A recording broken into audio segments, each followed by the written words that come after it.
Hello and welcome to episode 32 of the Livewire Game Show. We've got 3 people back. I get to sit here and brag about being the last man standing. I'm going to take next week off. But yeah, we're back. All 3 of us back. And we let Stephen choose the topic this week. So any backlash directed straight at him. His Twitter handle is right there. But we get to that in a bit. We'll go to the guy who's been missing for a couple of weeks. Stephen, how have you been? What have you been up to for the last couple of weeks? Fill us in so we can fill you in. Even was nearly put on a carton of milk as missing. Jesus Christ. Oh, so that's what that was. Oh, I get it now. Last 2 weeks have been mental because as you can tell, I'm showing my background. I'm in a new house. I bought a home. For what it's worth, is that room bigger or smaller than the one you were in? Oh, way bigger. Jesus. Oh, nice. Yeah, way, way bigger. So that's where the OLED is going.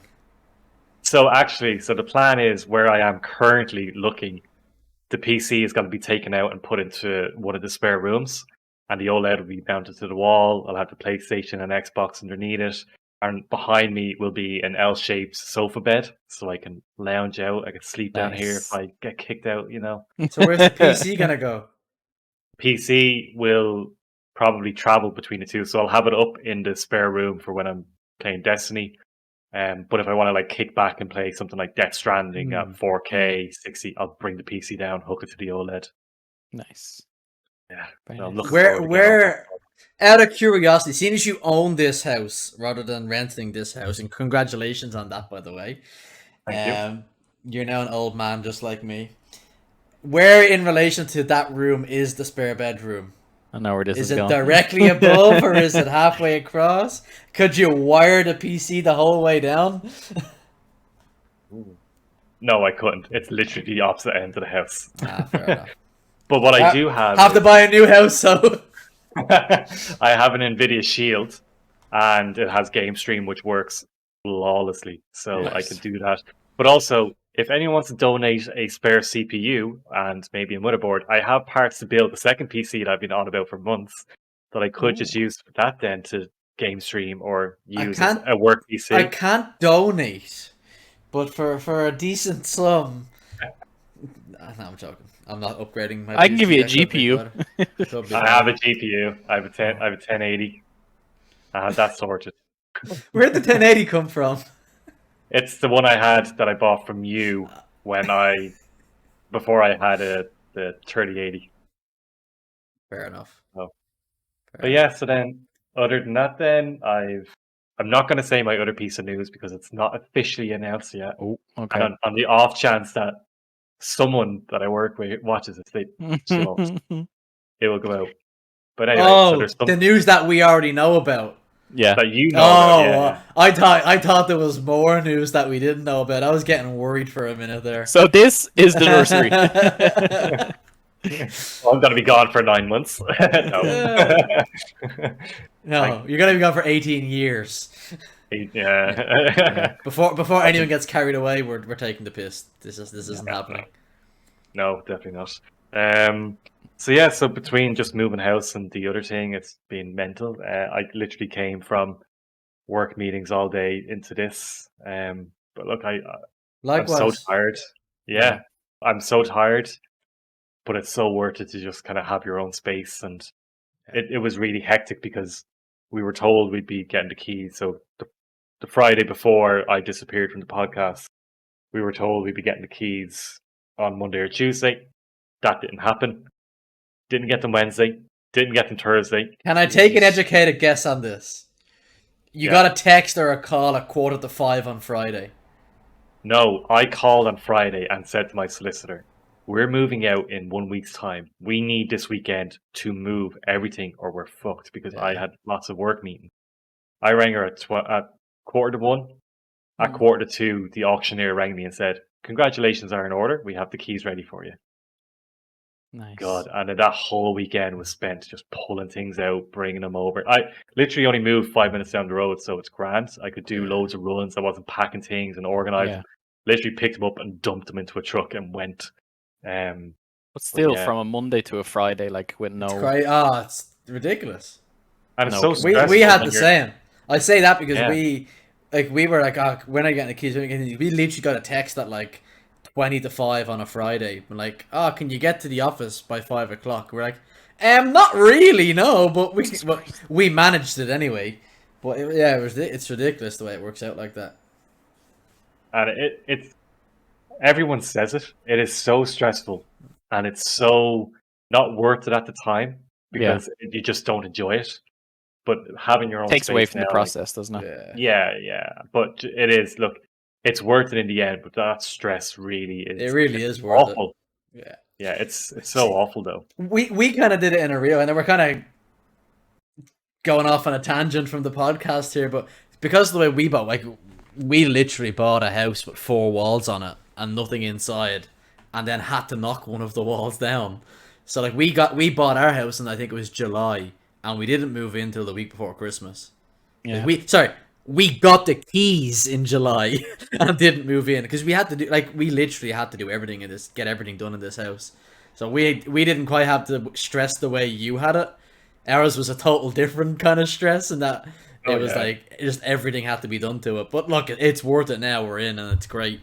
But like, we didn't have that panic rush of we have to get everything over, because we just brought it over and like, oh, this room is finished, we can just dump all the shit in there. Oh, this room's finished, we can dump more shit in there.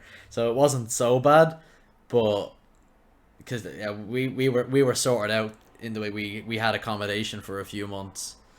Where we weren't like you were, we have to be out by next Friday. No, there was no real. Yeah. There was a bit of a rush because there was someone else coming to stay there. But if we had to share it for a couple nights, it would have been okay. But yeah, it was. It's fucking not looking stressful. forward to it. No, it's so stressful, man. I've got another 2 to 3 years. It's grand. I can. For what it's worth, when you eventually do it, if you need somewhere to leave some of your shit for a few months, just ask. Thanks. No problem. Yeah, except for that one Matha jersey, that can go in the bin. Leave my guy alone. But yeah, so gaming wise then, which is why we're here. Over the last 2 weeks, I have done fuck all. I bought an Xbox. Have you looked at a game? I bought an Xbox Series S for my birthday, which I only opened on Saturday. And it was a housewarming present from you to me. From me to me, and turned it on and downloaded a few games. So if you were following me on Twitter, you saw that I was streaming Silent Hill 2, which I'll finish soon, hopefully. But one of the other options was the Medium, which is now on the Xbox Series S through Game Pass. So very nice. Steven, what's Game Pass? For anyone who's not aware, what's Game Pass? Game Pass is... you know what? I don't know how to explain it. It's so Netflix niche. For games. There we go. But you know what? It's even better than that, in my opinion. It is, yeah. It's even better than Netflix. It's crazy, but go on. It's such good value, and now that I have a Game Pass machine, aka my Xbox, you get a lot more as well, because there's some things that aren't on PC. And yeah, some of them don't port across the PC instantly, don't they? Know? Do you know what Game Pass is? It's as if the manager of your local Extravision or Blockbuster gave you the keys and said, when you want to play something, just go and let yourself in. Yeah. No, even your local GameStop. Just let yourself in, take what you want, play it to your heart's content, but just don't wreck anything. And the HDMI doesn't fit into the PlayStation, so you can't play any of them games. Jesus. But it's so I literally only turned it on Saturday, started downloading stuff, and haven't really turned it on since. And I did get. You have everything now. Yeah, at PS5. Yeah, you have all 4. Yeah. I've got the Infinity Gauntlet of the next gen. Infinity Gauntlet. So Steven's next clickbait YouTube video is which do I prefer? Because I have everything. I mean, that's a conversation to be had. It is. Yeah. Yeah. But I did get to catch up on the first 2 weeks of Season of the Lost. Nice. Yeah, because we haven't spoke since that released. Oh. No, and I purposely didn't watch back your conversation, so I'm going to go watch it now that I'm caught up, because... Doesn't even listen to his own podcast, man. Uploads it a week late and doesn't listen to his own podcast. I didn't even sit through a 3-hour Returnal of review. Jesus Christ. You guys just wait until I take a week off. I'll be like, Steven, where's the podcast up? Where's the podcast? I want to listen to it. When you take a week off, I'll still be going. Are you ready to record? Yeah. I'll just leave my PC recording the whole time, and yeah. We'll have Dill in your house. It's grand. I was gonna say I'll sit in your spot, so everything's just there. we'll get Loki on the podcast. Yeah, I think if he's not asleep. That's how we take off. We get Loki on it. So call up on Season of the Lost, and Jesus, week 1 kicked off with a bang. Yeah, Wow. that instant cutscene, dude. It was so good, and I love that they went there with Osiris, and now that we're interacting with it answered a lot of your worries from our season of the Splicer review. That you were worried that they were going to leave it. Yeah. Just going to drop it and pick up and also, I was sitting there during that whole... When you were saying that, I was just like, oh yeah, that'd be terrible. I don't know what's going on. Yeah, and even now, like, it's opening up the thoughts in me about, okay, where's the story going? Because Sabaton is obviously trying to play look, we're not that different. We're paracausal. We're two sides of the same coin. But yet we know which queen is coming, where she has created the Lucian tithe, and you're like, okay, you crazy bitch. How do we go from where we are now to that? And that'll be a really interesting progression. And if you've read what happens, Kessie, you know. But both of us know. I was just gonna say, I think that it's gonna be a twist in terms of Sabaton isn't the bad. I would love to see how they do it, because now that we have Xivu Arash coming in, and we're being told that Xivu Arash is chasing Sabaton, and you know she's the Queen of Lies, and what do we take her for, and what's going on? So I'm really keen to see where this goes and what it sets up for which queen, and I think they're doing a great job to present her as the big bad, and then have these conversations with her to see where they go over time. I'm really looking forward. I think it's an interesting build-up, because we're learning more about the next big bad villain that we're going to take on. The biggest one we faced yet, but we're learning a lot more about her and what makes her tick on a very personal... It's not like you read it in the lore, or here's a cutscene. No, we're literally having these conversations with her, and it's kind of like we're getting to know her, and then it's like, how do we go from having these very informal kind of conversations to, well, now we've got to kick your ass, or you're going to kick our ass. One thing I found very interesting was this week when you go, it's not massive spoilers by the way, but when you go to the what do you call, not the Splicer server, this season's version of it. The compass wayfinder. The compass, yeah. When you go to that this week, during at the end of the quest, there's a line in it saying that it basically saying that not everyone who has the power of the light is fundamentally good, and not everyone who has the power of the dark is fundamentally bad. I thought that was very interesting, because it's kind of going back to the whole, these aren't all powerful things, they're tools, and how we use those tools is what defines our goodness or badness. So it's like, for what it's worth, I don't know a lot of I didn't read ahead for the spoilers for Witch Queen. Okay. So anything I do say is completely speculation. I'm gonna sit this one out. But I do think that Sabaton, we're not gonna be fighting her in the Witch Queen for whatever reason. I think it's gonna be a bait and switch. Cohabitat. Well, cohabitation.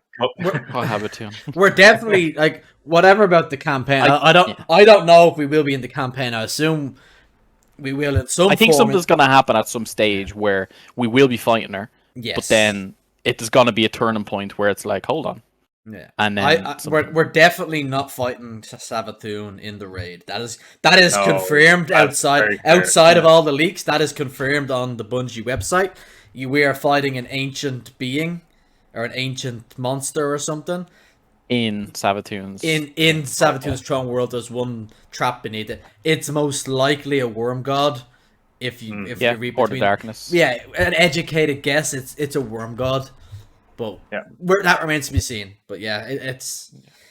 I am looking forward to seeing it unravel of how we get from where we are to the Lucent Hive, and Savathûn having a go. I'm looking forward to watching that unravel, and that's all I'm saying. I'm not saying how it's going to, because I don't want to be a dickhead, but I'm looking forward to watching it. And even actually, the just thinking about it now as we're saying it, I can see a place where there is a kind of a not necessarily a bait and switch, but where portraying Savathûn as the big bad of Witch Queen is kind of like, oh yeah, okay, but we're interacting with it. But maybe what happens by the end of this season is we learn of how we destroy the worm, and the campaign is leading into that. It's maybe how we break the cycle of Savathûn, the Witch Queen, by destroying her worm, which then can open us up to other things. And to do that, we need to go. I could see how Bungie could set that up to be like, oh, we're setting up the big bad, but actually we're helping her by destroying her worm, and we're portraying it as if she is a bad thing, but really, maybe the Lucent Hive and Savathûn are two different things altogether, and the way they're doing it is to market it to us as if I could absolutely see them doing that, like, and if anything, that's where Season of Lost will hopefully answer that for us, because right now I have this real disconnect between what we're doing to where Witch Queen seems to start, and I don't know where the answer is, and Season of Lost will answer that. So, look, fair play to them. I know I think it's quite an interesting way to tell the story. It's kind of showing. It's kind of saying, here's the outcome, but we're not telling you how you get there. You see what's happening. Even so, Savathûn has the power of the light. She has a ghost. She has an army of Hive with powers of the light. But how does she get that? Yeah. Tune in next week. We see the outcome, but we don't see the context. That's happening there, because like she mightn't be taking the light to fight us. She might be like just manipulating us to get the power of the Traveler to be able to create her own army to fight the Worm Gods, to fight the darkness. Because she rejected the darkness. So could it be? There's a lot going on, and I really either way, it's going to be great. Which way to tell it? Yeah, it's wrapping up, and like, it's the way that we're learning about it. It kind of has parallels to the way Marvel told us about Thanos, in that it's like, here's this villain, and yes, he's evil, but you're gonna get to know him a little bit and know why he's doing what he's doing, so that while what he's doing might be very, very wrong, you can kind of you can understand why he's doing it. Whether you agree with it or not is up to you, and it kind of defines whether you're a psychopath or not. But it's like there's parallels to, yes, there's a villain, and yes, they are doing something bad, but we understand why they're doing it, and there is some parallels there, which is going to drive DJP crazy with me saying that, but that there is parallels there.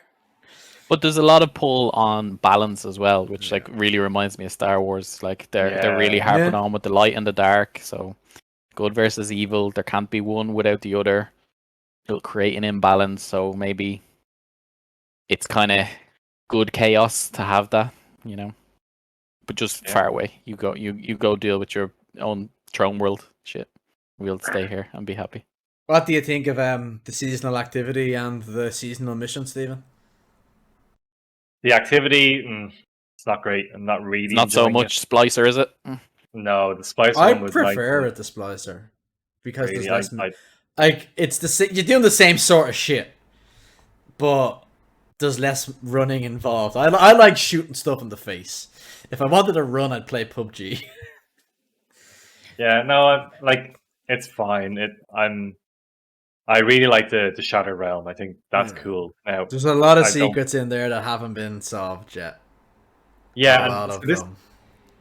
This is turning very quickly into a Destiny conversation. It is. It is. It always does. Just very quickly, the upgrade path for the Wayfinder compass, that is tied to the seasonal challenges, isn't it? Like, you can't just farm. It's tied to the quest. It's tied to both. It's actually tied to both. So some of them are tied to the quest, and when you complete your weekly quest, you unlock True Sight, a new ability. And once you've unlocked the 3 of them, then it's tied to the seasonal challenges. And not all of them, just like the top 3 or 4. Yeah. The one that tells you on it, Wayfinder upgrade. Okay. So I think this week I have all of the upgrades apart from the final row because it's once again tied to the weekly story, the quest. Yeah, because I'm kind of getting frustrated that I can't seem to upgrade it. That it's things be locked behind certain things, and it's the seasonal challenges. Yeah, so and I haven't had time. It does tell you on it if you hover over the tile, it'll tell you what you have to be at. And it did tell me, and that's why I wanted to ask: is like, is it actually tied to seasonal challenges? Which it is, which I haven't had time to it's both. To do. Yeah, so whereas I've got max of the paracausal shit. And I don't focus engrams, so I'm like, I feel like that's a bit of a waste because I have my gear. I don't really want any kind of specialized. See, I don't really focus the engrams either. Well, I focus it to make this season's gear or weapons, which just none of the it just costs legendary shards or whatever. So I'm just like, just give me something new. I don't care what you give me. Yeah. Me and Chaos were running through it last night, and if at the beginning of it, if you can drop under the map on this week's Shattered Realm. It's not a glitch, by the way. It's an actual. It spawns some enemies down there, and right down there, there's very familiar lamps. That when you stand beside these lamps, they get a bit hot and they explode in the end. Oh, which is very, very curious. They are literally the same. They're literally the same lamps, same design, react the same. They are the same lamps. So that's not coincidental at all. No, it's something. It's something. Especially for a new area, you could understand if it was older models, but yeah, it's definitely something. Curiouser and curiouser. Yeah. Anything else you want to say on Destiny? No, I'm gonna say, how have your weeks been? Well, I'll get mine out of the way. Oh no, actually, I have more to talk about Destiny. Dill, do you want to go? Yeah, mine's been pretty minimal in terms of just been playing Destiny. I played a lot of Iron Banner actually over the last week. We played together. I done my hunter, got the full set of the new armor, got a couple of good rolls and the new weapons, and then I jumped in yesterday before reset and done my warlock, got all the armor for him. And yeah, it was actually a good experience. We played a bit, squatted up with Kevin that earlier on in the week. I was playing a bit for solo yesterday, which is the most sweatiest playlist on the planet because everyone's a try-hard like trials player who cares about their KD and all that, you know. Yeah. And then I didn't do this week's. Oh no, I did last week's Destiny kind of story stuff. I done it by myself just to follow the dialogue. So I didn't really go exploring in the Shattered Realm a lot. I still have to do all the beacons, or the ones that you find out in the wild, and the ones in the Shattered Realm. Other than that, just playing Apex. Astral Anchors, that's what it is. I'm just calling them wankers because I can't remember. It's like, where's the wankers? The big beam of purple. I can remember that. Where's the wankers?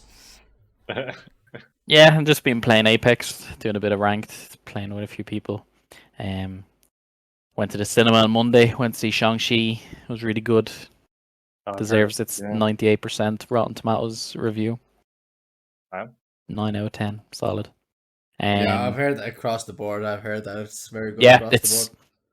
It's one of those, you know which direction it's going in, but it's how they push it in that direction is really good. And really, like, it's so, like, remember Doctor Strange was the most kind of, what's the word for kind of fantasy-esque with the other, what was it, with his powers and abilities, whereas this like really harps into like Chinese mythology and stuff like that, which was the way they told it was really well done.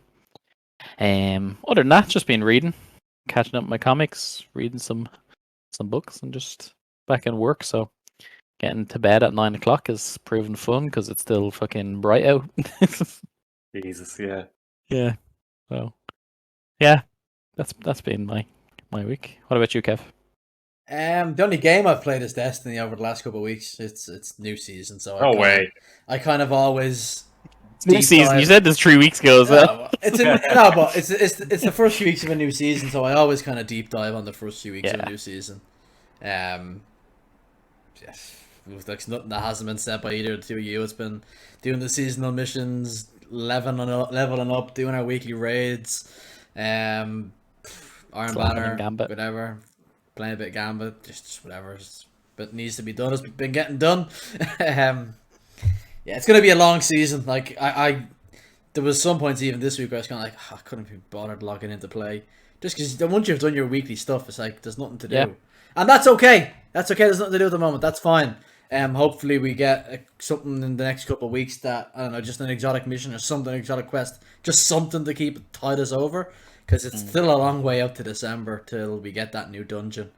Because like, there's only so many vaulted glasses you can do. There's only so many prophecies you can do. Once you get a semi, like, I'm the kind of person, I don't need to have the perfect 5 out of 5 god roll on a weapon. If it's got a couple of perks in there, I'm pretty happy with it. I can aim straight enough to make anything work, really. Other than Destiny, I've been watching my wrestling as usual. AEW All Out was on Sunday night, and it was genuinely one of the most entertaining wrestling pay-per-views I've ever watched in my whole life. It was absolutely brilliant, and I think that anyone who watches it have kind of shared that sentiment. Everyone's just like, that was fucking brilliant. That was just a great pay-per-view, and there was surprises, there was debuts. Like, it was just really, really good. It's just kind of like WWE genuinely have competition for the first time in 20 years since WCW collapsed in on itself. And AEW is doing exactly what WCW did 20 odd years ago. It's just like, here's a big contract for you, here's a big contract for you, and they're just throwing contracts at big names left, right, and center. So it's gonna be interesting to see how long that's sustainable. But no, it was fun. It was stupid stuff. It was everything that a pay-per-view should be. I wasn't even gonna get it. I was like, yeah, I'm not paying to watch. I'm not paying extra to watch it. I'm so happy I paid because it was really enjoyable. I won't get into it too much because nobody really cares. Yeah, like, other than that, it's been Destiny, playing football, walking this lunatic, hoping that I get another while at home because the thought of going back to the office depresses me. But I'm sure I'm not alone in that regard. I think a lot of people don't want to go back in, but that's not the way the world is going to work, unfortunately. So, nope, they want us back in. Yeah, that's a different conversation. We could talk about that for hours. People don't come here to listen to us complain about our job, so I ain't gonna do it. Maybe they do. Maybe they do. Maybe they do. Maybe yeah. It's know your demographic. Yeah, it's stay in your lane. It is. It is what it is. It's. I don't know. I'd understand this if decisions were made if the work wasn't getting done, but I personally find I'm much more efficient and much quicker to get stuff done working at home. But that's just me. So it is what it is. We figure it out. I just seen a spider run across me, and I try to kill him, and he's gone. Now I'm. Oh no, that's the worst part because he could be anywhere. Like we have a guy here who kills spiders and flies. It's great. I'll send him down. We found a dead spider under his bed this morning. He killed it last night. He lost his leap card. He's fucking great. He is. He just kills any bugs that come in. He chases them and kills them. It's great. Yeah, I'll mine it for 2 weeks. That's grand. Did you hear that, bud? You're going to Kerry for 2 weeks. No, he doesn't want to. So shall we move on to Horizon Forbidden Backflip, as it's been called?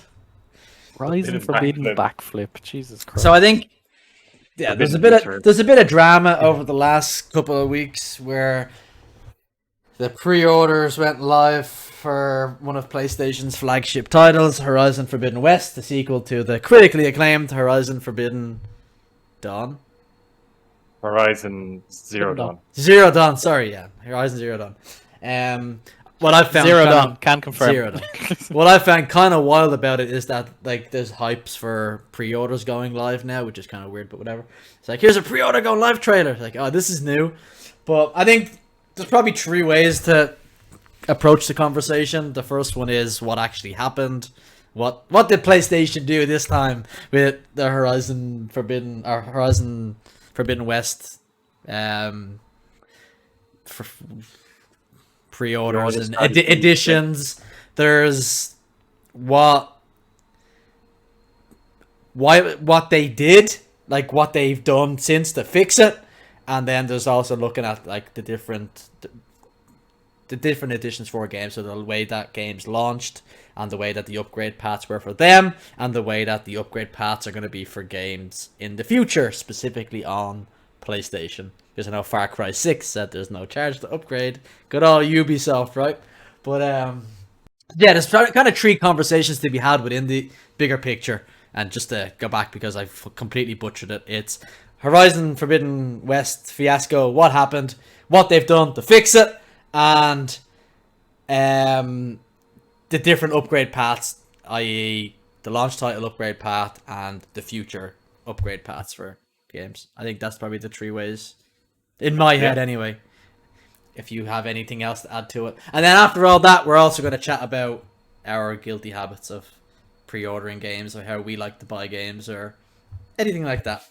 So yeah, so Horizon Forbidden West, it was announced, I think it was announced initially alongside the PS5, and it was announced it was the launch title, it was announced to release in that kind of launch window. It's obviously been delayed quite a bit because of multiple reasons at this stage. It was initially supposed to be a PS5 title only, and then Jim Ryan announced after a while that no, we're gonna make it for PS4 and PS5 due to the console shortage. But there's gonna be a free upgrade path if you buy it on PS4 to PS5, and I'm really satisfied by that. So that was said. The pre-orders went live last week for the different editions of it, and there was the base edition for both consoles, there was the digital deluxe version, and then there was a couple of super expensive collector's editions. Super duper ones. Super duper. I'm not gonna buy one. I'm not interested in getting the collector's editions. I don't know if you're looking at them, Dill, but I'm skipping on this one. It's cool, but I don't need it. If that makes sense. It's cool, but it's not 200 quid cool. Yeah, that's our 270 quid for the super duper duper one. Yeah, like, I mean, a collector's edition, like for what we used to get years ago, like the base game was what, 50, and then the collector's edition was 90, and then you had, or the limited edition was like 80 or 90, and then you had the collectors for 120. I think for me it depends on the quality of the, like, I only really buy collector's editions for statues, and it really depends on the quality of that statue or the really cool thing. And I didn't like the statue in this one. It's cool, but the way the alloy is separate kind of ruins it for me. Yeah. But anyway, we're getting off topic.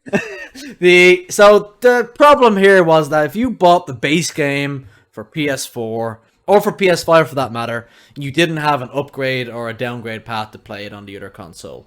The only way there was like a midless special edition that you could get in store with like some of the pre-order bonuses, and that was fine. But that also didn't come with a free upgrade path from the PS4 to PS5. So the problem was that you had to buy the €90 or $90 digital deluxe edition, or either of the super special collector's editions, to have a free upgrade from a PS4 version to a PS5 version. And that went completely against what Jim Ryan had said in his interviews, in that there was to be a free upgrade path. And it also forced people to, if you want this game, you have to be tied into this edition of the game that is $20 extra just to have an upgrade. And the difference in price tag between the PS4 and PS5 versions of the base game is only a tenner. So why are you trying to lock people into this €20 edition? The floor is yours. Have your rant. Ghost of Tsushima and Sucker Punch are fucking sitting there now being like, haha, losers. I think, yeah, I have opinions on that as well, but we get back to that. We know the PS5 offers, like, my opinion is that I know the PS5 offers more in terms of like the controller support and haptic feedback, all that kind of nonsense, all the fluffy bits that you don't get with the PS4 version, and you get your higher resolution, your higher frame rate on the PS5. A tenner's enough, but if you, to me they're at a bit of a grey area because PS5s aren't as widespread as they should be at this, like, a year later in their life cycle. So not offering a free upgrade, it's like they're kind of shooting themselves in the foot, because people would play it or wouldn't buy the PS4 version in hopes of getting a PS5. Like that would be my look. If I was sitting on the fence of I'm getting a PS5 within the next 5 or 6 months, this brand new game is coming out, I'm gonna hold off on buying it because it's not a direct free upgrade. If it was a free upgrade, happy days. I'd buy it, play it on PS4, and then play it on PS5.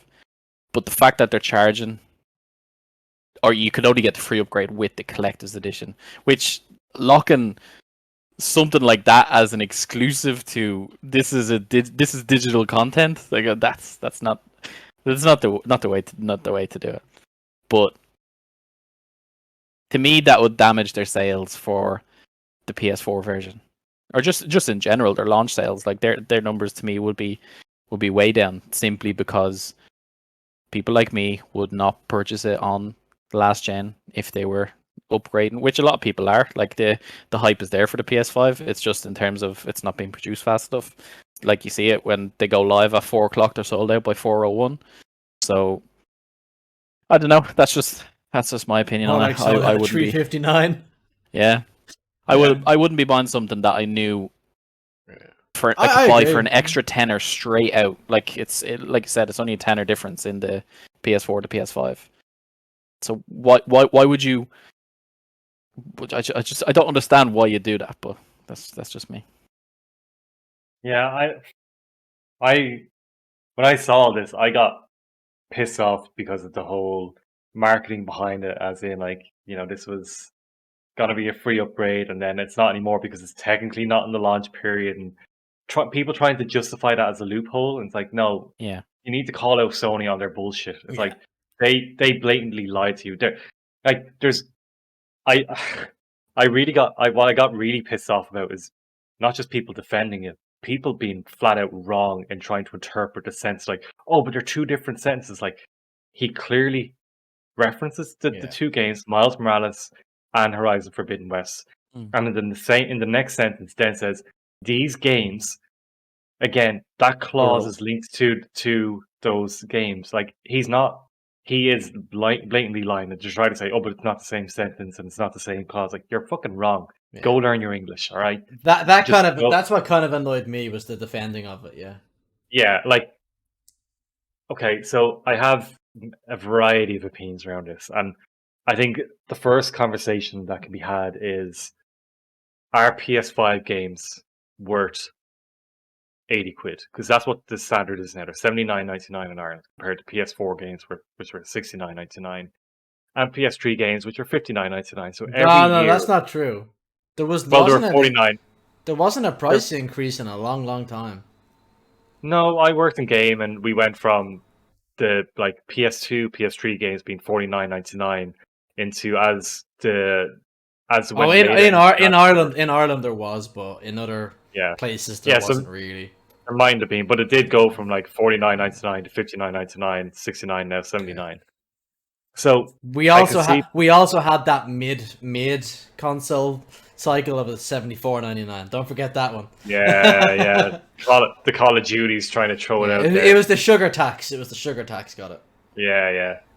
I don't agree with the price of games just in general. Like, I know it's market inflation, its costs go up. Like it is what it is, but I don't agree with a game being priced at €80. Like, and that's the first conversation I think that needs to be had in this debate is, do we agree that PS5 games are worth 79.99? And where you lie in that spectrum then feeds into the conversation of, is there an opportunity there, and should PlayStation be charging us a tenner for the difference? Because if you buy a PS4 game, so if you buy PS4 Horizon Forbidden West, you could have paid a tenner to upgrade to PS5, which is the tenner difference, which is what they're saying is now going to be the path going forward, is that they'll charge you a tenner if you want to upgrade it. So they're basically not for Horizon, by the way. No, not for Horizon, but for games going forward. Just making sure you were aware of that. Yeah. So for games going forward, so for God of War, that's going to be the case. So if you buy it on PS4 at 69.99 and you want to upgrade to the PS5 5 months later, you're paying a tenner to do that. So if you inherently believe that PS5 games are worth that tenner, you'll be happy paying that €10 upgrade. If you don't, then that's where you have that bit of a, okay, well, this isn't really worth, why am I upgrading from PS4 to PS5 and why you charge me for it. Particularly because in those couple of months, the game would have gone on sale. It might have had a price drop. So you could have gotten it cheaper at another stage. So, yeah, there's lots of conversations to be had. But for me, I got annoyed with the bullshit that Sony were trying to pull and the false lying and the people trying to defend it. But I recognize that there is some development cost in going from PS4 to PS5, particularly if you're using the haptics or the 3D audio, and just developers need to be paid for their time. Like they are worth something, those developers, and they deserve to be paid. Does a tenner cover it? Maybe, maybe not. But they won't see a fucking penny of that tenner. But see, that's the thing. It's like it's that whole illusion that by us not paying or having to pay 20 rather than a tenner is we're the ones contributing to those developers being paid, and that's just the way that they're marketing to condition us into believe that if we don't pay this is it is the only reason why they're getting underpaid. It's not the big wigs on their fucking multi-million-dollar salaries, like. And it's the same. You see it all the time with the environment. Like a lot of what we believe is, individual action is what we need. We all need to recycle more, reduce, reuse, recycle. There's 100 companies that produce, I think it's like 60 to 70% of all the carbon responsible for the world. And yet they're the ones who are like, if you watch any of the ads and stuff, they're all sponsored by the same organizations that these are part of. They're trying to push it onto us where it's our fault. We need to do more. And it's the same here. It's the same narrative of like, well, if you don't pay a tenner, the poor devs don't get any money. Yeah. It's the same with tax and stuff. Like, the health system doesn't have as much money as it needs, so if people paid an extra bit of tax, like the working person can't afford it. We're not the issue. But if you tax everyone, I don't know, just to throw a ballpark figure, everyone over it that earns 100,000 plus a year, if they all get taxed an extra 1% per year, that solves half the fucking problems of the country. Because 1% of 100,000 is far more than 1% of, I don't know, 35,000. What we'd contribute in 10 years compared to one contribution in 1 year. 1% of a billion is a hell of a lot more. That's what I earn in a year. It's the not whole, even. It's the whole. We need money to build we need money to build a toll bridge. Okay, here's the money. Okay, we like getting this money. We're gonna keep it going. We won't ask the people who earn the most, But so tax the mega rich. I'll die on this hill or be shot on it. One or the other. One or the other, or be taxed off it. Or be taxed off it. Yeah. But you're right. It is. It's that whole like it's our fault if like I can't justify spending. Do you know what it was? I think it's you kind of you rethink not your priorities, but like I remember for years like when a game used to be €60, like you'd piss that away on a night out, that kind of way. It's like you shouldn't have to justify your spends for something that you get enjoyment from. I get that. I won't judge people for spending or buying whatever makes them happy. That's fine. Everyone has different interests, but for me now to look at a game for 80 quid, I'd second guess it unless it's my AAA Last of Us. It's like a game that I'm wanting for years, like God of War. It's something that I know I'm gonna love irregardless. But if I'm jumping into a new franchise, PC gamer, I'm so proud of you. But in terms of Demon Souls, I got Demon Souls with a voucher I got for my birthday. I've played that once, and I didn't like it. Now I wasn't in the right mindset to start playing it. But that's besides the point. But my point is, I only got that because I had invisible money. Whereas if I had to think about getting that, it's like I'm jumping into a franchise I don't know if I'm gonna enjoy. Can I justify parting ways with €80 for something that I could bring in the next day and instantly lose €30 to €40 on if I don't enjoy that experience? It doesn't kind of. If games are 40, 50 euro, you're kind of like, I'd spend that in the shop on fucking stupid shit anyway. Whereas when you're going into that kind of higher tier, you're like, that's nearly €100. Like that's That's a lot of money. I don't know if I explained that well, but that's. No, I You did. I think I've always been that way. Like just as a person, I'm not like I know I'm sitting here with these here. I was just about to say. But a lot of I lot of the as well. Like, no, but a lot of the games I get them pre-owned or I get them a long time after the fact. There is some like the Destiny stuff coming out. I buy that day one. Cyberpunk coming out. I bought that day one. Like there are games that I buy day one because I've been looking forward to them. But a lot of what I do actually get is in Epic free games, is Steam sales, is pre-owned. Like I love going into GameStop after Christmas and just picking up 4 or 5 games for about 40 quid and then trading it back in for 40 cents. But no, I love going into GameStop. I'm just picking up like 4 or 5 games out of money that I've gotten for Christmas. I'm just going, I'll get to them at some point this year. And that's what a lot of that one. Like you can see, like some of them still have like pre-owned stickers. There's one down here with a pre-owned sticker still on it. Oh yeah. I think it's Killzone for $9.99. Yeah, I'm spot on. But like I that's the way I like. I've always been that way anyway. But just coming back to the whole Horizon thing, like I think in terms of what the statements, it was stated that it would be a free upgrade. That's fact. Like you can argue, the way it's phrased, and me and Steven had this conversation that it is 2 separate sentences. That he said he names Horizon and Miles Morales and something else, and he says, and the launch games, but Horizon in that statement was included as a launch game.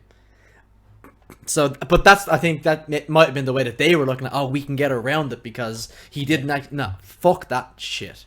Like, it was stated that it was going to be a free upgrade. If it wasn't going to be a free upgrade, the price difference between a PS4 and PS5 first party game is €10. There should have been an upgrade path for €10. Whether you agree that games shouldn't cost what they cost. Games cost a ridiculous amount of money. Yeah. Like buying a Blu-ray costs a stupid amount of money for what it is. That's unfortunately the world we live in. It's a first world problem. Probably we're arguing over the cost of a video game when some people can't even get a meal. We're aware it's a first world problem. We know we're arguing for. Yeah, but going back to it,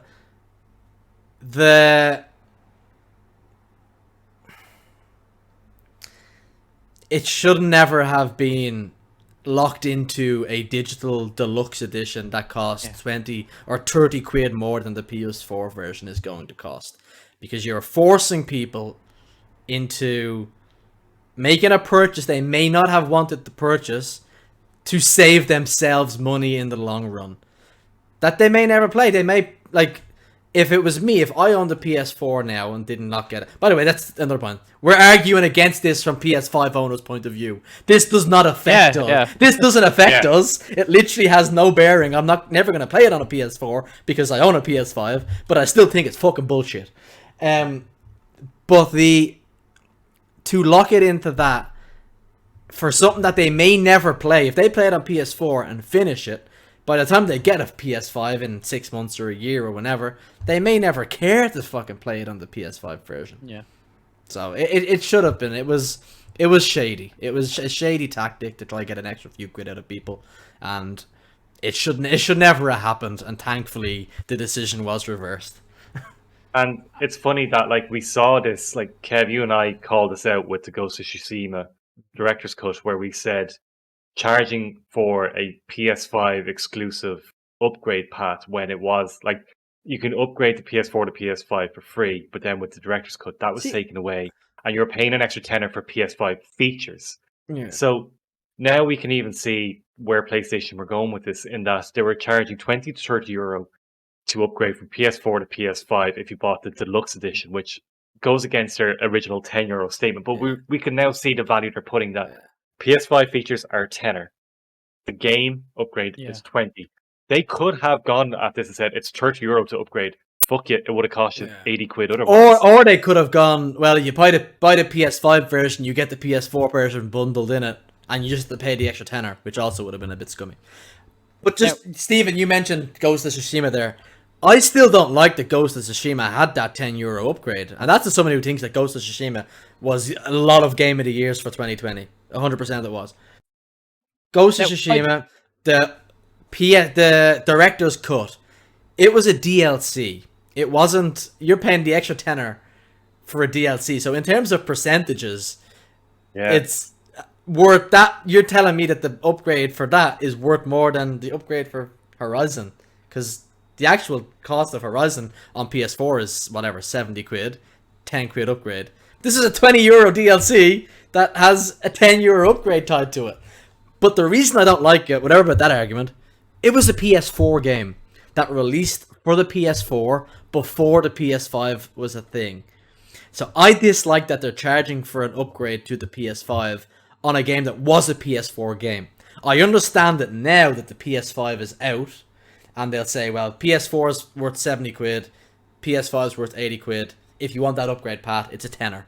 That's, in a weird way, it's fair because there is a price difference between the two. But Ghost of Tsushima, when it launched, was a PS4 only game. I don't like that they're charging the extra tenner just to bring it to PS5 with those extra features. Now, Dill, go on, jump in on that. I don't know if I'm just being ignorant, but the way I looked at the Ghost of Tsushima upgrade was just as a DLC as a whole. Like, if I wanted a DLC for Icky Island and the new features, it was €30. Like, I didn't break it down into terms of it's €10 for the next gen upgrade. It was that.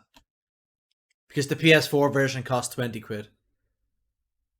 But I see what you're saying, Dill. To me, as like package. Yeah, I like a DLC for €30. That's normal. Like, it's. And I think not to be cutting across it and talk about your own point, but I think this is where PlayStation have been trying to get away with their scumminess is. That's what I mean. Did I just fall to this is the way they're trying to sell it, and that this is what they want you to believe. This is like, look at it as that, you know. What was interesting about Ghost of Tsushima, sorry Stephen, was that Ghost of Tsushima had already had a 60 FPS upgrade. So that was already a thing before the director's cut came out. I know it got improvements elsewhere and blah blah blah, but yeah, it was. And like that was a great upgrade because I bought it because of that upgrade. And yeah, so did I. I didn't play through it now, but it's like it runs flawlessly. Like, it's a magnificent looking game and it plays very well. I just need to get into it a bit more. But it just doesn't sit well with me that they're charging, because like I can't imagine. Okay, so we might get closer to native 4K. We're still getting checkerboard 2160 instead of the 1800C that we're getting with the backwards compatibility. But that plus the haptics plus the audio. Also, they said that they fixed the Japanese lip sync, which they didn't, and they're saying that's part of the €10 upgrade. Like, having things like that and tying them to specific upgrades. If that was just guys, look, it is €10 because that's the price difference for the DLC. It's 20 quid in PS4. It's 30 quid on the PS5, and that's because we have this new pricing strategy that everything's a tenner more. But look, in the PS5, you're getting all the PS5 things, and that's where I think they're trying to go.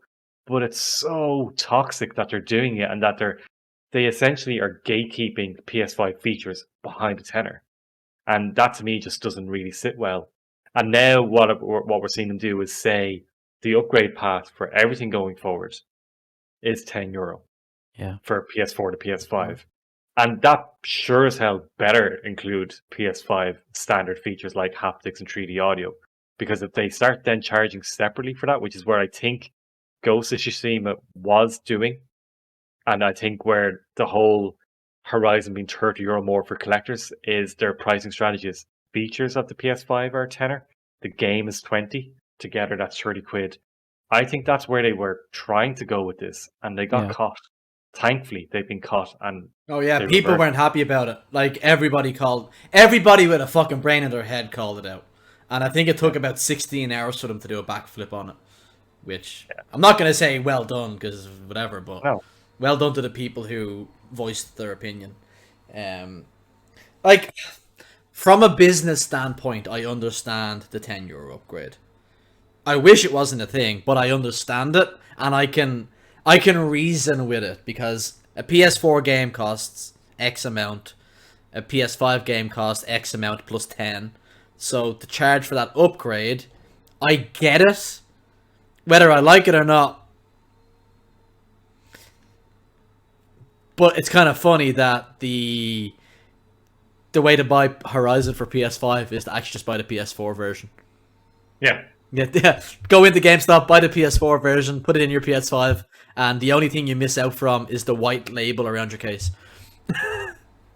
It's the same game. And I think that's what they were trying to avoid, is people buying the PS4 games for the PS5. Oh, it's 100% what they're trying to avoid. And from a simple business point of view, it earns them an extra €10 on every game they sell. Yeah. Which makes it makes sense. Mega rich people like to make money. Mega rich corporations like to make lots of money. But for argument's sake, if it's just in a hypothetical world, if games were still only €50, would you be happy to pay €60 for the PS5 version, like with the upgrade? But I mean, you're arguing, or is it just the principle of it? It's the principle of it. I understand. But I agree. I don't agree. I don't like agreeing with it. But as Kev said, I understand. You understand why they're doing it. I don't like it. I don't agree with it. But I get it. They're charging a tenner more. Therefore, if I buy a PS4 game, I unfortunately am going to get slapped with the upgrade tax. If you want to play it on next gen. Well, if I'm trying to be stingy, if the game was on sale, maybe, because I've seen it before where a PS4 game that is also PS5 will go on sale, like Immortals, Phoenix Rising. That was on sale. I think it was like $24.99, but the PS5 version was $34.99. Now, I bought the PS4 version, and I got it for $24.99 as a PS5 game because it has backwards compatibility.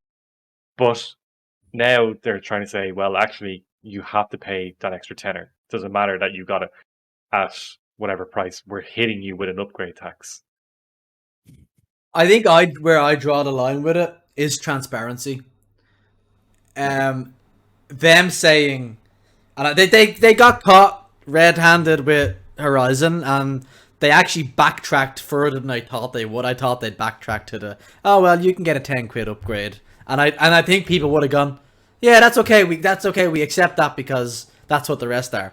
But they've drawn a line in the sand and said, if it comes out before this game, you get it for that. After that game comes out, you're gonna have to pay the €10 or $10 or £8 sterling, whatever it is, or $1 million kangaroo dollars. Like, them saying, being transparent about it means I'm okay with, as long and it's the same. Like, back to Cyberpunk, the problem was the lack of transparency. It was No Man's Sky when that first launched. It was the lack of transparency. A lot of the Destiny stuff, it's the lack of transparency. If they sit us down and say, right, this is the way it's gonna be, either accept it or don't accept it. That's up to you. But here's how it is. I can accept that. It allows us to make an informed decision as a consumer. Yeah. And that's whereas the stuff with Horizon's launch and the different editions, there was no transparency with it. It was a bit of a backslap across the face for people who haven't been able to get a PS5 yet. Obviously, we're in the position of, well, we own a PS5, so we have to pay $80 anyway, or €80 anyway. Well, now we don't, but we would have had to. That's just the way it is. And just to come back to that, do I think that PS5 versions are worth £80? Probably not, but that's the price they are, so I either pay it or I don't. And that's just unfortunate reality we're in. And Dill, you asked about if it was £50, would I be okay to spend a tenner? I'd still have the same opinion about if it was transparent. If they were transparent, I'm okay with it. I'm not going to sit here with a pitchfork and go on a big anti-Sony riot. They tried it. They failed. Yeah. They made a mistake, and they put their hands up and said, okay, we'll do better. Now, the problem is that that's not the first mistake they've made in recent history. They've made quite a few of them in the last 12 months. And it's great that people are standing up and calling them out and calling them out on that bullshit and saying we're not accepting this. And every time they've the only one that they didn't backtrack on, I think, was Ghost of Tsushima, because they explained it and people went, okay, we accept it, whatever. But Sony have made quite a few mistakes with the PS5 launch and with the different editions of games. And I think that's where a lot of the issues come in, is games coming out on both PS4 and both PS5. There's so many different editions of the games. It's fucking confusing.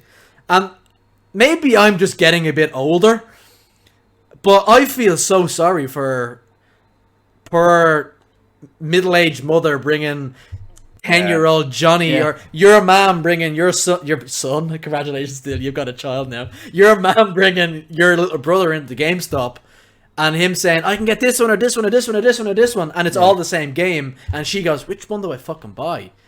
It's a nightmare. It must be a nightmare, because there's so many gold edition, the silver, the legendary, there's collectors. Yeah.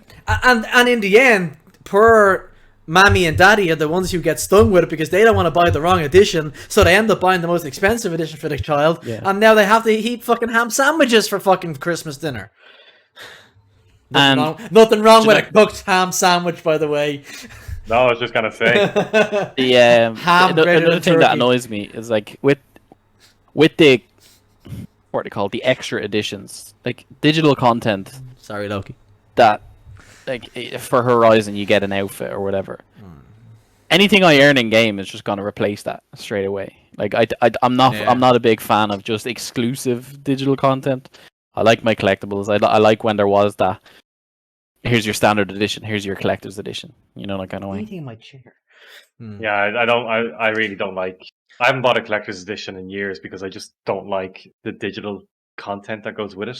Unless it's Destiny, because like we use the weapon, like we get skins or whatever. And yeah, we use for what it's worth. Skins. For what it's worth, the game code free ones are still on sale. Which? The Witch Queen Collector's Edition. The one without the game code are still up for sale. I am so poor. I have 2 people collecting runners off me the weekend. I'm selling my shoe collection. Sake. And you're pay for my car, and I'm back working. We're on 60% pay for the foreseeable future, which is really 50%, but that's a different day. That's another day. But yeah, that's. And another thing, just because we're giving out about Sony and shit like that, this is one thing that really pisses me off, right? So, recently, Black Widow released simultaneously on demand and in cinemas. Yes. They made 60 million on Disney Plus. All that money goes straight to Disney. They charge a fraction of the price because it's online, or you're watching it from your home and you're not paying theater costs. The money they made another 60 million from the theaters, but they only get a portion of that because they have to pay X amount to the theaters and blah blah blah. Why can't the PlayStation Store games being exclusively digital and not paying any distribution costs and not paying any manufacturing costs? Why are those games inherently more expensive? They don't go on sale half as much as retailers do. You're muted. Kev. Still muted. You're still muted, Kev. Fucking unmute yourself, stupid blue Yeti, You're Mike. muted, Kev. This is a problem with the PS Store. And it's been a problem Massive. with the PS Store for a long time. It's not the first time I've heard that someone say something like that. I only say it because, like, my brother wants a PS5 for Christmas, and my mum was like, "Oh, there's a digital version for €100 less," and I basically had to explain to a person who's not into games, who doesn't have any interest. I was like, "For that €100 you save, you're gonna be spending it's a short-term investment. It's a short-term investment. Yeah. I was like, for the sake of the price of nearly a game now." You're going to be able to get 4 or 5 games for that price through sales and pre-owned and shit like that.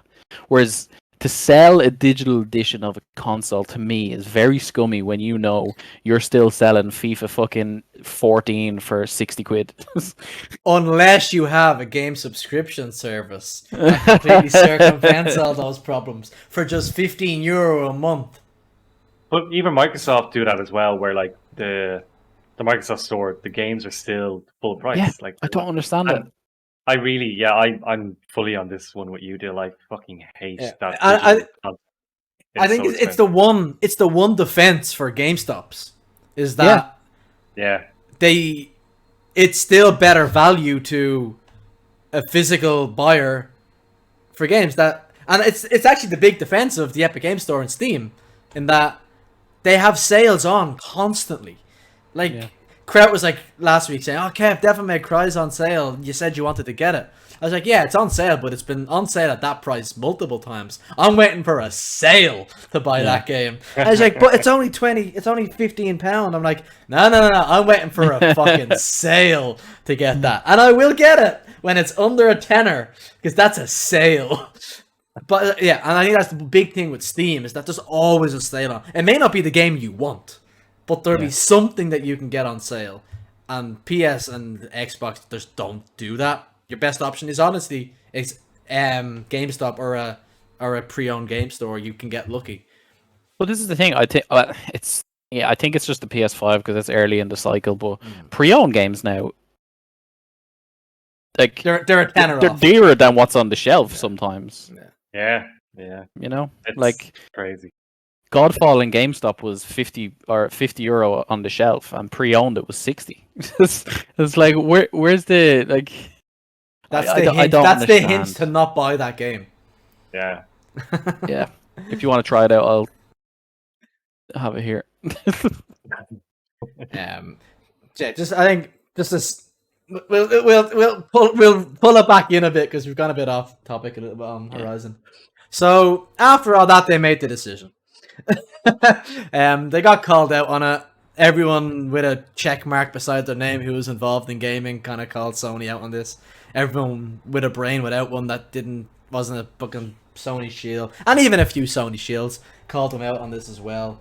In that, and they backflipped. They brought it back in and said that they would be giving out Horizon. If you buy it on a PS4, you get a free upgrade to the PS5 version of the game. The collector's edition are all free upgrades anyway. Free. The digital version has a free upgrade. So there's a free upgrade path now for Horizon when it launches in February. But then, so how do you guys feel about that decision? Before I bring up the other part of the €10 upgrade from going, I know we've spoken about it a bit, but were you surprised they brought it back that far? I was surprised they brought it back so quick as well. Yeah, I think, look, it's a good strategy that they gave consumers time to that change. I think if they had just said, we're only doing this for Horizon and everything going forward will be a €10 upgrade, that still would have stung. So I think they made the right decision by saying everything up until Horizon is free and anything after Horizon is a tenner. Because there's a very clear, as you said, line in the sand. What is interesting about that though is it's only the first party games. Like third party developers are still kind of doing what they want to do. Like Far Cry, Ubisoft announced with Far Cry that's a free upgrade. It's the same price on both PS4 or PS5 or Xbox One, Xbox Series X or S or PS1 and PC1 and PC2. It's all the same, and it's the same price on Nintendo Switch. You just can't get it. And then, like for example, another like Cyberpunk and Witcher have their upgrade for next gen still to come out, and they're both going to be free upgrades. It's going to be interesting to see what Skyrim's is. It's full price. It's Skyrim 2.0. Yeah, but it's 14.0. 14.0, yeah. What was I going to say there? It was on Ubisoft Far Cry. Yeah, I was thinking that third parties can do it free. Oh yeah, so it'll be interesting now. Like this is going to become a big marketing point for Microsoft again because they have smart delivery, which everyone's like, oh, that's stupid. What's that? But now that is actually going to become a thing, and that's a feature we're going to see a lot more mentioned about. But we're also going to see a lot of third-party developers actually go, this is a free upgrade path because that's a real fuck you to Sony. Or what we might start seeing is Microsoft muscle in with future contracts saying, you can do your free upgrade path with us, but it's only exclusively for us. Yeah. And imagine now if they actually went in with the balls to say, look, if you're going to publish on Microsoft and go to Sony, you have to charge for an upgrade path there. We really want to hammer that we have smart delivery, that this is free, and that they're trying to charge. And that could be a strategy in 4 to 5 years' time, mid-cycle, that will pay off for Microsoft. So yeah, I don't like it. I see where they're coming from. I understand it from Sony's perspective. Really wish they didn't do it. And that's on the €10 upgrade for first-party games. That's on the €10 upgrade for first-party games. Yeah, like I'm sure there is other ways to earn that back, and it's just unfortunate the consumers are always the EA first can one tell to... you all about that. They're called surprise mechanics. Oh, you want more ammo? Pay 99 cents and we'll refill your mag. That's the Wolfenstein. That's Wolfenstein, wasn't it? Yeah. Yeah. Sorry, what were you saying, Dill? No, that was it. That was just, yeah. I think I actually have it included for news this week if we're going to cover any. But Jason Schreier, of course, did a really good article this week where he interviewed. I'm gonna just fact check the name real quickly here. Sean Layden. He interviewed Sean Layden, formerly of Sony, who, if you watched any E3 presentations for Sony from, I don't know, 20 whenever to 2016, 17, Sean Layden was the main man on stage. And it was a very interesting interview about, and a lot of it actually touched on that the AAA game development landscape is unsustainable. That games are costing 100 million to make, and within a very short amount of time, they're going to cost 200 million to make. And then and where does it stop? And it's almost a bit like football at the moment in that it's inflation. It's inflation, and eventually it's going to get to this edge where it's just unsustainable, and teams are just not going to, and teams aren't able to afford to keep running that way, and it's going to be the same with game studios. So they're going to have to pivot some way or find a way to make more money to fund these games. Like, I don't know how much games that I play cost to make, but it is unsustainable without that price hike on games, which is us that gets shot in the fucking ass for it. But it is, and I probably won't bring it up on when we're talking here, but I'll include it in the description below with that interview with Sean Layden. It was a very interesting interview, but he was kind of saying, like, he's like, it is unsustainable the way game development has gone. It is that AAA game development. It is unsustainable. I think that's where you see Sony trying to cash in. How do we make our money back on these? Because that's what Sony are all about. Them blockbuster titles, God of War, Horizon, Last of Us. They're all mega, whatever you want to call them. They're blockbusters. They're Hollywood blockbusters put in games. As how did they make that money back? And they cost that as well. So. Yeah. And I'll put that in below. Very interesting. I found it interesting. I also love Sean Layden. I think Sean Layden's great. What was the last point you had there about the? It was kind of around the launch titles that they were free upgrades and how it's going to be in the future with other ones. We've already kind of chatted about that. I've said already. I understood the launch titles that a lot of them were PS4 games going to PS5, so it made sense to do free upgrades. God of War got one, The Last of Us got one, CDPR's games are getting one, Destiny got a free upgrade, and then that, as the life cycle went on, like, it's gonna get to the point where, and it's probably gonna be around the time God of War releases. God of War will probably be the last first party game to release on both generations of PlayStation. Yeah, I know Xbox sorry? That's the issue. It's like we wouldn't be having this conversation if they stuck to just make next gen. It's an issue that COVID has kind of created.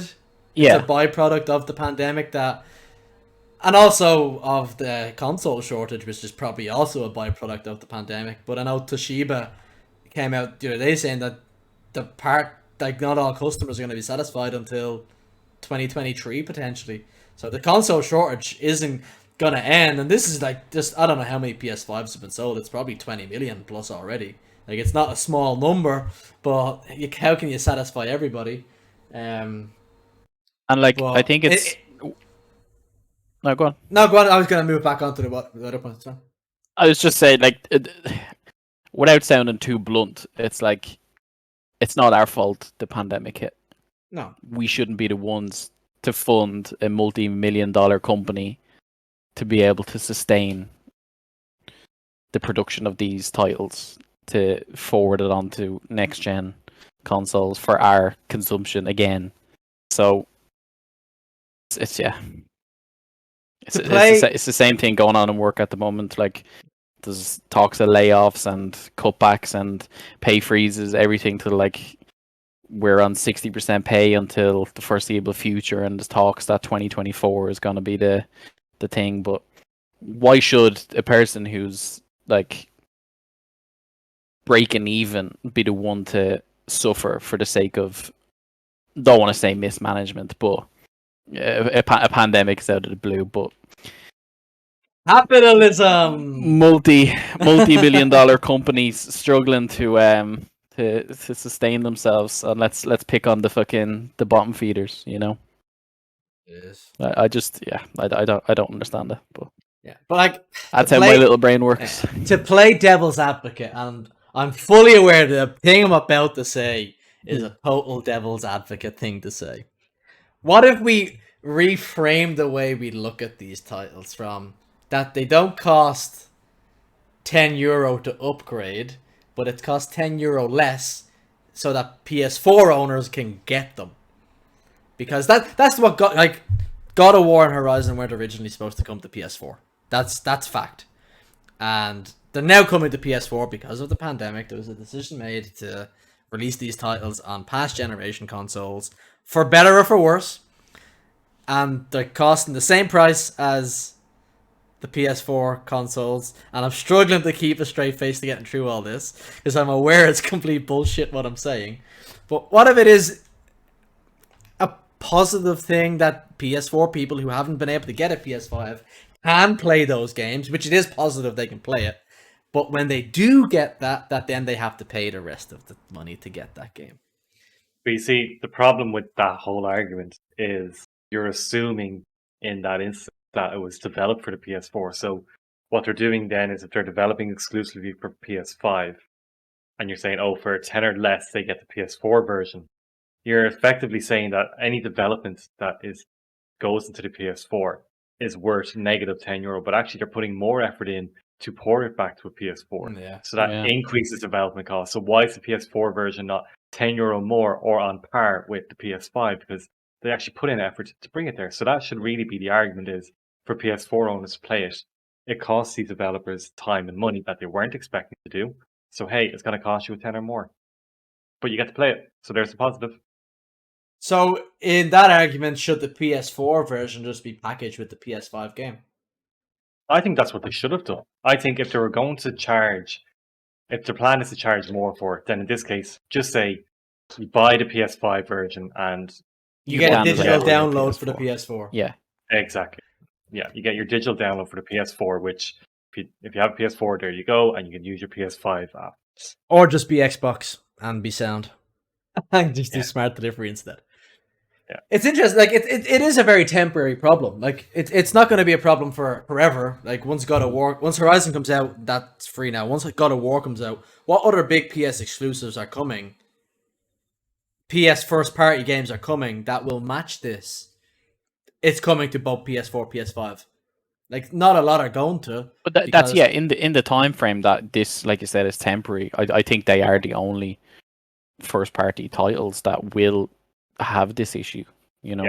You'd hope like, this €10 upgrade is going to be a thing of the past in a year's time, you know. Yeah, I really hope so, because if they keep developing for past gen for these big blockbuster games, like, there's no two ways about it. It's holding back. It hinders it dramatically. Yeah. Even if it doesn't hinder the features that eventually become available to it, what it's doing is it's hindering the production time, the development time. It's taking 6 months to a year longer because they're working on a PS4 version time. So it's holding it back. Maybe not in the end product that we see, but it's holding it back in that there's delays inevitable in that cycle. Yeah. But hopefully it is just for these titles, and going forward they do take the firm stance on not shitting on backwards compatibility, but this game is made for PS5. Yeah. GG's. Yeah. So to summarize all of that, it's fuck you, Sony, for being assholes in what you're doing. Yeah. But eventually you backtracked, you did the right thing, or you did the thing you should have done, you said you do.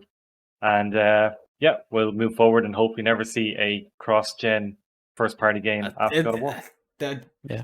There's going to be something else in a few months' time, because that's just the world we live in. They keep making mistakes and then backtracking, and then expect to get praised for backtracking. It's like, no, that's not how it works. That ain't how it works. CC, Bungie, and Transmog. Basically, yeah. Who does deserve to get praised for all the backtrack is Sean Murray and Hello Games, because they absolutely turned that fucking game around. Yeah. So yeah. They've got positive Steam reviews now, don't they? It's the first time since launch it's got mostly positive Steam reviews. And they haven't charged a cent for any of the fixes they've done, which is insane. No. They need to start charging people money for that game. Yeah, they need to start charging. They need to start. They're allowed. And what are they eating at this stage? Stale bread? Sean Murray's empty promises. And pixels. So yeah, like... I think it's funny, we're in a weird position where we all have PS5s, and we're fortunate to, and we have PCs where you don't really get next gen upgrades for games. You just buy a new graphics card and hey, your game looks better.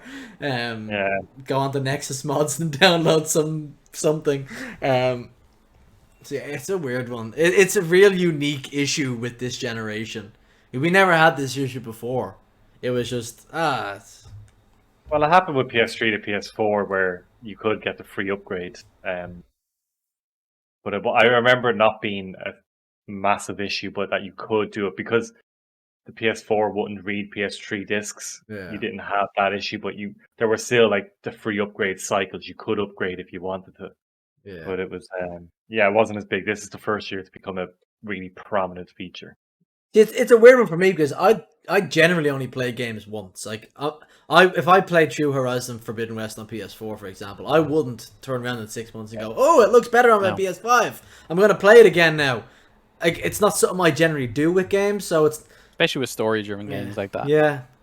The only game I play over and over and over again is Destiny, but that's different. Yeah, that's what I was about to say. It's different when you have that type of game that has unfortunately the live service model, but that's what keeps that sustained interaction. Yeah. You're not going to play a story-driven game more than once, really, unless you want to do like a hard mode playthrough or New Game Plus or something. New Game Plus or something. But typically, if you finish with that game, that's it. You're done.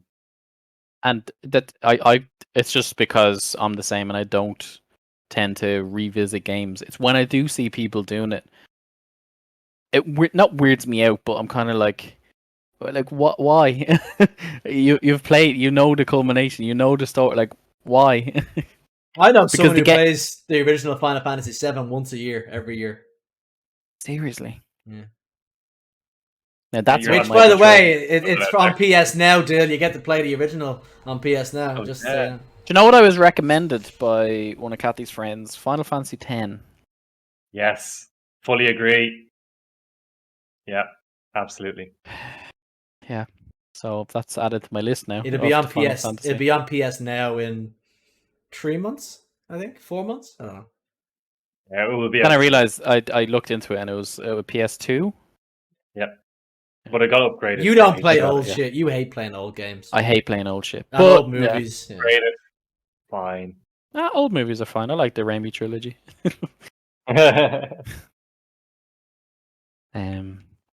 Yeah, I think that's all we can say on that, really, isn't it? Yeah. He chose violence, and Stephen chose violence this week. Stephen had shit to get off his chest, man.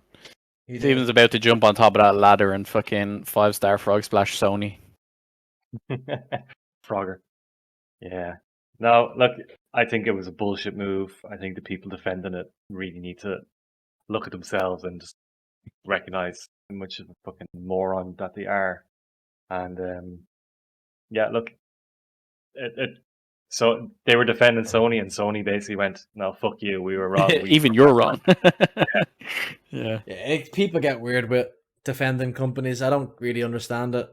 Yeah. No. But, praise where praise is due, but criticism always for any company. Until tomorrow night when they fucking blow everyone's balls I'm off. looking forward to that. I'm looking forward to that. I really am. I hope there's a couple of surprises. Yeah, same. Yeah, they really need to, because like they've been quiet all summer, and I think for good reason. We'll see you tomorrow. For good reason. They were waiting to charge us 30 quid for Horizon. Yeah. Wait, you can't watch this conference. You have to pay for a subscription. No, it's only if you watch it on your PS5. If you watch it on PS4, it's free, but for PS5, you have to pay €10. Yeah, fuck's sake. But yeah. So, Stephen, you also so Horizon Forbidden West is out in February next year on PS4, PS5. If you want to get it on PS5, buy the PS4 version, and then just print out a little white sticker to put on the top of your case. It's the exact same thing. Or Sharpie. Or just buy the PS5 version because you're a weirdo like me. So yeah, Stephen brought up the topic of, was it pre-ordering games or buying games? And things we're guilty of when buying games or pre-ordering games, and whether we do it or don't do it, and how we feel about it. And because it's his topic and he abandoned us for 2 weeks, he gets to get something off his chest first if he has anything to get off his chest. Yeah, so I always see this talk around pre-order culture and never pre-order and blah blah blah blah blah. I'm of the opinion it's your money, you do what you want, but I do. I thought you were licking at me there for a second. No, sorry. I keep pressing the actual mute button on my mic to mute it rather than risk resetting everything. It obviously didn't work that time. The button's a bit finicky on these mics. Sorry. So yeah, I'm of the opinion your money, do what you want with it, but I strongly believe that when there's like new IPs or when people are pumping out the same stuff, I don't think I just won't pre-order. Like I'm not going to pre-order Horizon Forbidden West because I can pick it up. I'll get it digitally if I want on day one. Pre-order bonuses and stuff generally are fucking useless. I don't really care about them. I'll only pre-order a game if it's for a developer that I know I trust their work with, or a game looking for, like The Witch Queen. Now I haven't pre-ordered it yet because clearly money is fucking tight around here. I haven't either. I haven't pre-ordered it either. There's no point. Yeah, but I will pay for it when I have the money, and I'm like, all right, I'm setting that aside because it's going to come at a time where I probably won't have 100 quid to drop on the edition that I want. But otherwise, I wait for sales. That's how I purchase games, unless it's a game that I really want to play. Yeah, but I wait for sales because I don't, as we said earlier on, I don't think games are worth the price that people are charging for, and I will wait for it to go down to 50 or 40 quid, and then I'm like, yeah, do you know what? Even if it's a game I don't enjoy, 40 quid isn't that. It's not a waste. Well, yeah, in terms of a €40 waste and an €80 waste is a big difference. Yeah. It was like why I did my return on day one because I didn't think I'd like it. Yeah, got it for 45 quid because I used my American account, and I really fucking enjoyed it, and I'm so happy I got it. I would have bought that for 80 quid, but I don't know that. I did. Yeah, but that's 70, it. Like 70. Yeah. But like again, word of mouth can help. So if Kev buys a game that I'm interested in, he's like, "Yeah, look, you'll love it." I trust his opinion. I'll buy it full price. So I generally wouldn't pre-order. I don't buy collector's editions anymore because one, I can't afford them, and two, I just generally don't think they're worth it. And particularly now with all the digital shit you get, you're like digital art book, digital soundtrack. You're like, I just want a cool statue. That's all I want. And now they're 200 or more euro. I'm like, and then some of them, they've the fucking cheek not to give you the game. Fuck those pre-orders. That's the other thing actually with the Horizon one. The game, there's no disc in those collector's editions. Is there not? No, it's a digital thing. And I really dislike that that's the way it's going. Yeah, no thanks. So, in that argument, you could literally just release that anytime. Like, it doesn't have to be launching with the title. Like, yeah, I dislike that. Like, I think the argument for still buying physical stuff, obviously, is that means you can't trade in your collector's edition, actually. But like the argument for buying physical stuff is that, well, if shit hits the fan and everything goes down, you still have these physical editions. Like if the PS Store gets shut down tomorrow, do you get to keep your purchases? Are they gone? Because if you can't access the store to re-download something, it's technically gone, which would have happened with the PS3 store, in a way. But with a physical game, you can still plug in your PS1 or PS2 and shove a PS2 game in, and it still works. Whereas if the Steam servers are down, you can't play any of those games. My opinion with pre-orders, and that is, I use it as a way, like I only do it for big titles. And I don't know what it was. I remember years ago it was like they wouldn't have like loads of copies on day one release if you went in for that game. Secret? You did.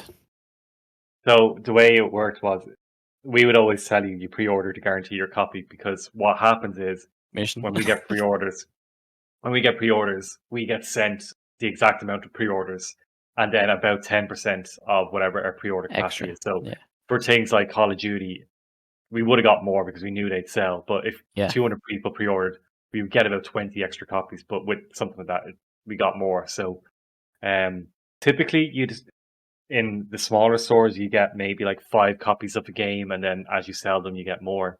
Yeah. But it was a lie we told you just to guarantee it. Like, that was really the only reason. But thanks for ruining that.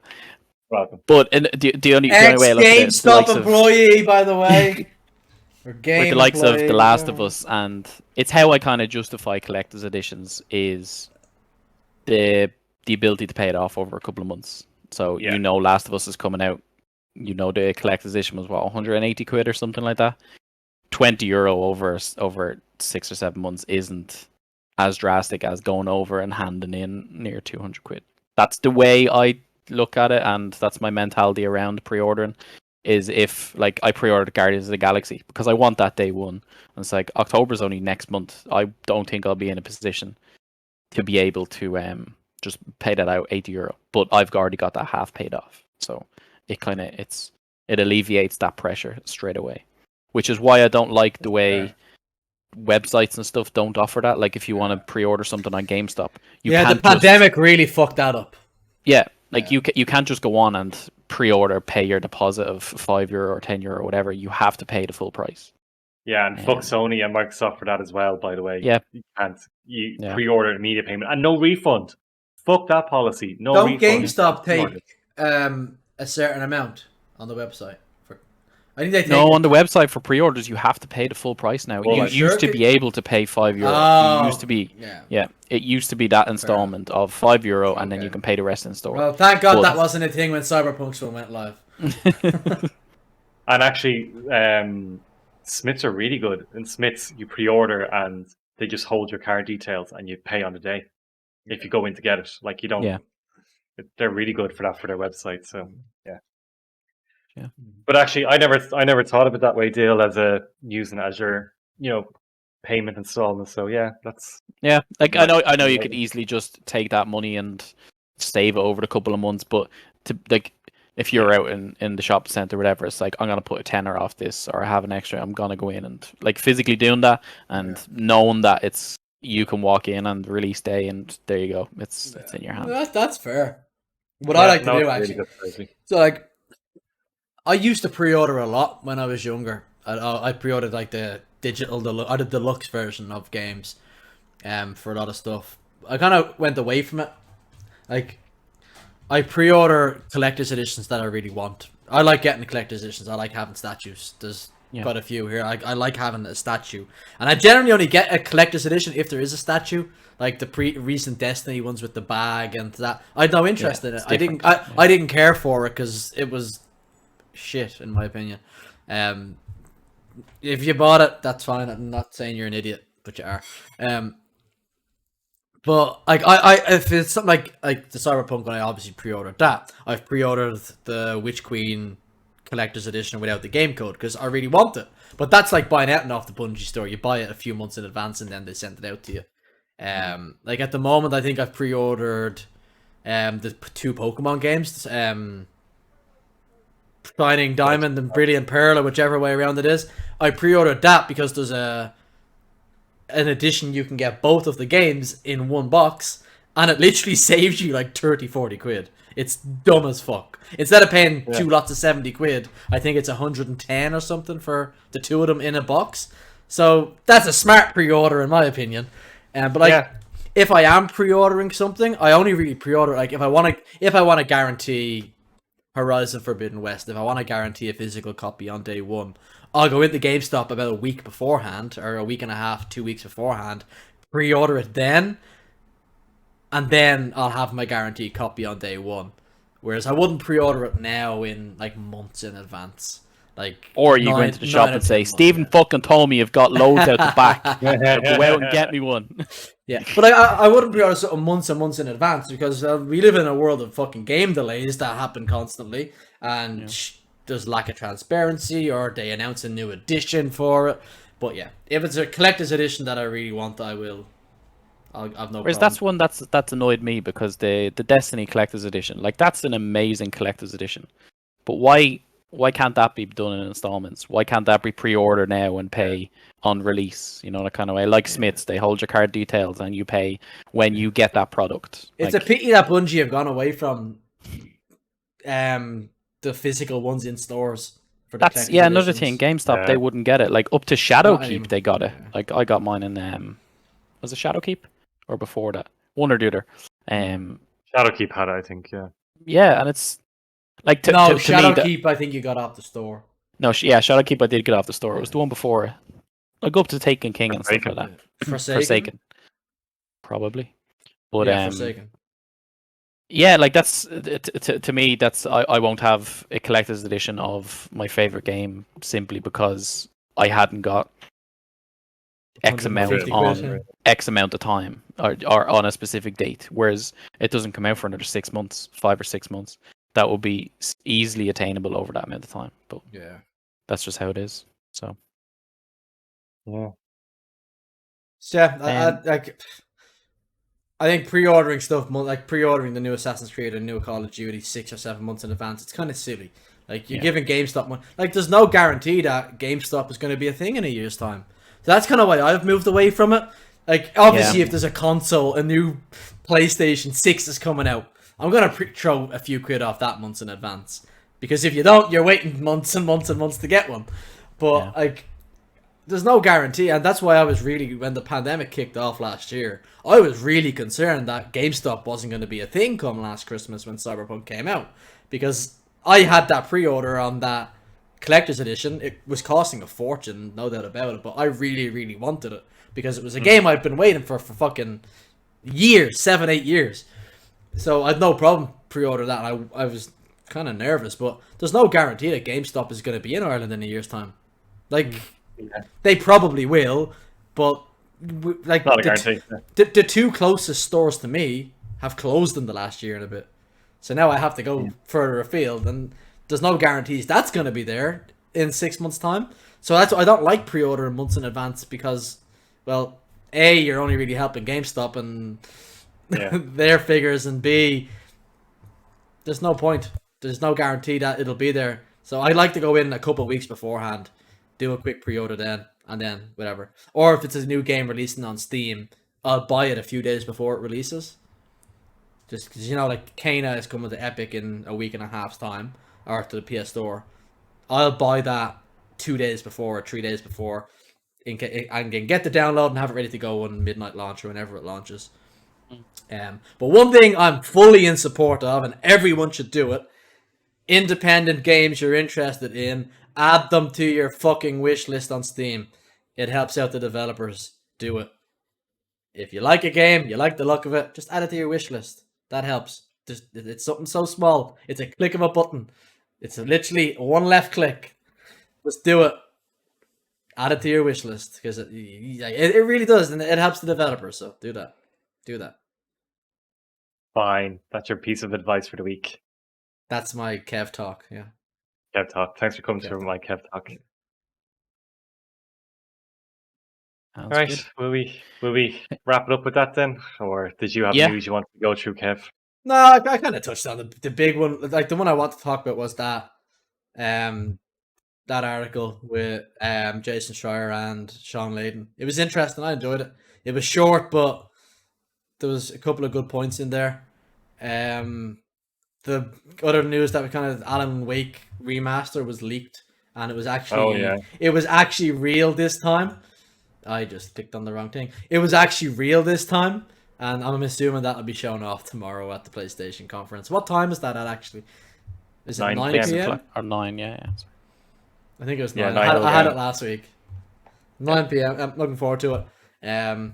If any of you are around, I know Dill said you'll be in bed, but if you're around, Stephen, and you want to sit and chat and watch it together, I know we won't really talk over each other too much, so I'll be here anyway. I'm going to watch it. 9 p.m. next Thursday, isn't it? No, tomorrow. Oh, tomorrow. Oh, tomorrow. Oh, Jesus. We can watch it together if you want and not record it, and then just... Or we can not, and we can just text about it. Whatever works. Yeah, I'll see. I'll see all about by it. myself. I don't know what I'm doing. All by myself. Yeah. Nope. So that's fine. Cool. It's good to be back. Yeah, welcome back. Don't leave again.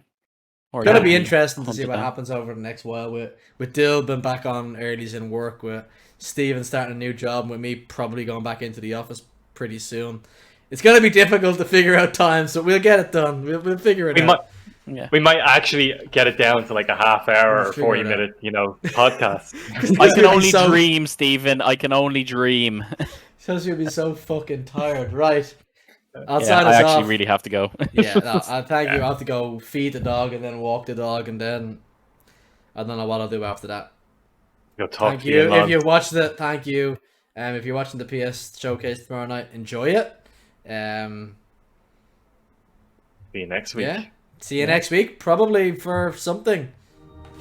Peace. Bye. Bye.